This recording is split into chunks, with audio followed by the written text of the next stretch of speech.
dans les pays musulmans, ils ont une meilleure connaissance de l'islam qu'ici. Interdit? Non, là, c'est du grand n'importe quoi, ça a abusé. Regardez, le burkini, il est interdit à partir du 1er juin 2025. Center Park a interdit les burkinis. Et de toute façon, Allah vous interdit d'aller dans ces endroits. La piscine est el-haram dans l'islam. Il n'est pas permis de fréquenter les piscines mixtes. Comme ça, on va clore le débat une fois pour toutes. Celles qui contestent ou ceux qui contestent ça. Vous qui voulez pratiquer un islam tel des islamistes. Vous qui voulez imposer le voile.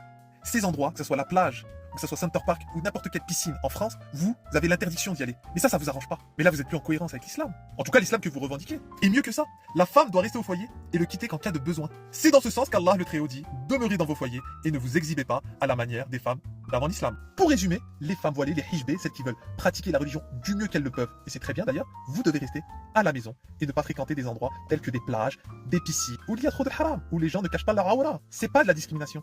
C'est Allah qui vous le dit. Et sinon, la hijra est toujours obligatoire. Quittez ce pays de mécréants que vous critiquez tant pour rejoindre un pays à majorité musulmane. Bon bah là, excellent, je suis tombé dessus, franchement, mais parfait quoi. C'est vrai que c'est là, tu vois, toute l'incohérence de ces gens-là, et ça montre le gouffre intellectuel de ces musulmans de France, comparé à leurs frères et sœurs de pays du Moyen-Orient, qui sont infiniment plus intelligents qu'eux. Dans les pays musulmans, ils ont une meilleure connaissance de l'islam qu'ici. Ici, juste parce que leurs parents sont musulmans, ils se disent qu'ils sont musulmans, etc. machin, mais ils n'y connaissent que dalle. Ils ont même pas ouvert une page du Coran, et ils écoutent même pas certains imams qui peuvent leur inculquer des choses. Et ça montre là toute la bêtise humaine quoi. Parce que vouloir mettre ce genre de choses, que par ailleurs la plupart des femmes dans les pays musulmans combattent, c'est quand même intéressant de voir ça, c'est qu'en fait ces femmes-là, elles sont juste là pour être dans leur communauté. C'est de se dire, on n'est pas pareil que les blancs, on n'est pas pareil que les français ou les autres pays européens. On est musulmans et on reste entre nous. C'est juste un principe de communautarisme pour ne pas se mélanger avec les autres. Mais effectivement, comme il a très bien expliqué, ça contredit totalement leur religion qu'ils sont censés respecter. Ah bah oui, on met un burkini parce qu'on est musulmane. Non en fait. Justement, si t'étais une vraie musulmane, tu resterais dans ta cuisine. Et c'est ça tout le problème et tout le paradoxe. Surtout des femmes. Alors les hommes, heureusement, ils ont pas d'obligation et tout ça parce que